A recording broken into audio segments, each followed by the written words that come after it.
Electrician के कुछ महत्वपूर्ण सवाल और उसके जवाब। जो इलेक्ट्रीशियन होते हैं और जो उनका इलेक्ट्रीशियन का जो इंटरव्यू होता है उसके कुछ महत्वपूर्ण सवाल और उसके जवाब हम यहाँ पे बता रहे हैं आपको। तो चलिए शुरू करते हैं। जैसे एमसीबी और फ्यूज में क्या अंतर होता है? तो एमसीबी और फ्यूज दोनों का काम लगभग सेम होता है। जैसे ओवरलोड, शॉर्ट सर्किट, जैसे ही हमारे घर में ओवरलोड हो जाएगा या शॉर्ट सर्किट हो जाएगा तो हमारी एमसीबी ट्रिप कर जाएगी। जैसे हमारी एमसीबी ये है, इस तरीके की एमसीबी होती है। तो जैसे इस पे कोई शॉर्ट सर्किट होगा या इस पे कोई ओवरलोड हो जाएगा तो ये हमारी ट्रिप कर जाएगी और इसकी कॉस्ट थोड़ा ज़्यादा होती है। तो एमसीबी और फ्यूज लगभग सेम एक ही काम करता है और इसकी कॉस्ट ज़्यादा होती है। उसी तरीके से ये हमारा फ्यूज होता है एक, ये फ्यूज, ये भी हमारा जो है शॉर्ट सर्किट और ओवरलोड पे ही काम करता है। जैसे ये 5 एम्पियर का फ्यूज है या एमसीबी हमारी 10 एम्पियर की है या फ्यूज 5 एम्पियर का, कुछ भी अगर ये 5 एम्पियर से ऊपर जाएगा, अगर लोड चलेगा तो ये हमारा ट्रिप कर जाएगा, खराब हो जाएगा और एमसीबी हमारी ट्रिप कर जाएगी। जैसे 10 एम्पियर की हमारी एमसीबी है तो 10 एम्पियर से ऊपर जैसे लोड जाएगा तो हमारी एमसीबी ट्रिप कर जाएगी। तो यही अंतर होता है एमसीबी और फ्यूज में। दूसरा हमारा सवाल ये होता है कि वायर और केबल में क्या अंतर होता है? यहाँ पे लिखा है तो आपको बताना, वायर जो होता है उसमें आइसोलेशन नहीं होता है जबकि केबल में आइसोलेशन होता है। ट्रांसफार्मर से जो हमारी पावर हाउस से जो लाइनें निकलती हैं, जो खंभों के थ्रू जाती हैं, जो पोल के पे वायर जाते हैं, वो अक्सर आपने देखा होगा वो नंगे वायर होते हैं, उन पे कोई इंसुलेशन नहीं चढ़ा हुआ होता है, तो वो हमारा वायर की कैटेगरी में आता है।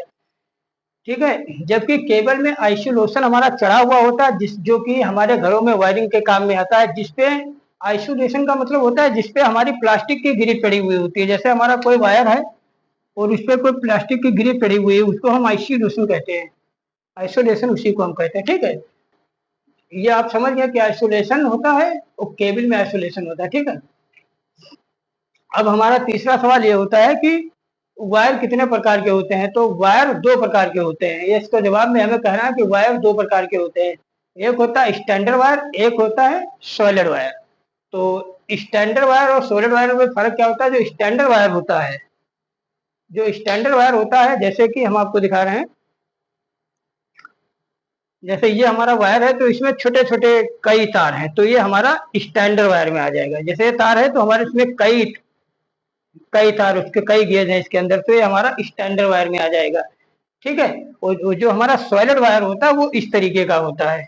सॉलिड वायर में एक सिंगल तार होता है, सिर्फ वो एल्युमिनियम का भी हो सकता है और कॉपर का हो सकता है। तो सॉलिड वायर में एक तार आएगा और जबकि स्टैंडर्ड वायर में कई तार होते हैं छोटे छोटे से। ठीक है, तो आप ये भी समझ गए।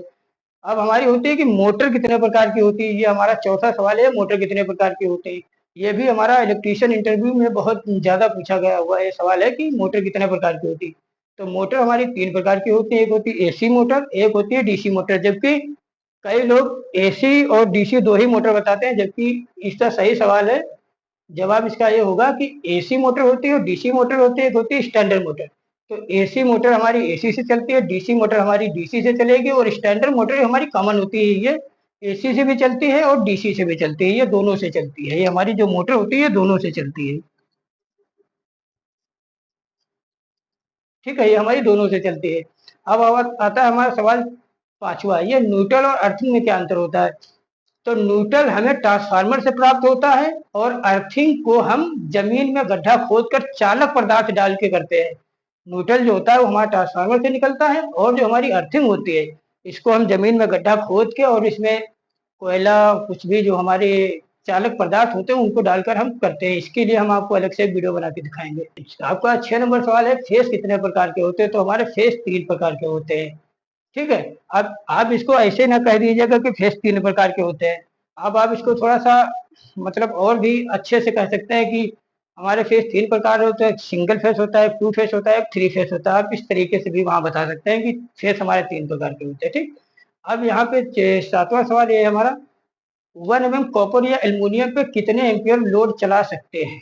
ठीक है, तो इसका जवाब है 1 mm कॉपर पे जो है, कॉपर वायर पे हम 5 एम्पियर लोड और एल्युमिनियम केबल पे हम 7 एम्पियर लोड तक चला सकते हैं। ठीक है, अगर 1 mm की कॉपर की कोई वायर है और हमें कुछ वक्त तक चलाना है, मतलब जैसे फिक्स नहीं होती है कि हमें अभी आज लगाया कल हटा देंगे या अभी थोड़ी देर बाद हटा देंगे, तो इसको हम 7 से 10 10 एम्पियर तक भी चला सकते हैं कुछ वक्त के लिए, लेकिन अगर हमारा मोटर परमानेंट फिक्स है और उसको कहीं से हटाना नहीं है तो हमारी 5 एम्पियर तक ही चलेगी।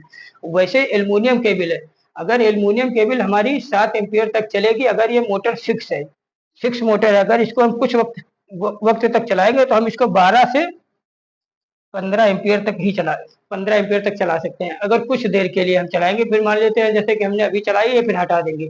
अगर फिक्स लोड है तो हम 5 एम्पियर तक ही चलाएंगे और एल्युमिनियम पे हम 7 एम्पियर तक चलाएंगे। और कंडीशन यहाँ ये भी है कि ये 100 मीटर के अंदर, 100 मीटर के अंदर ही, अगर ये जितना लेंथ लंबी हो जाएगी तो उतना ही एम्पियर हमारा यहाँ पे कम हो जाएगा। ठीक है, 100 मीटर के अंदर पे ही ये इतना चलेगा। ठीक है, थैंक यू।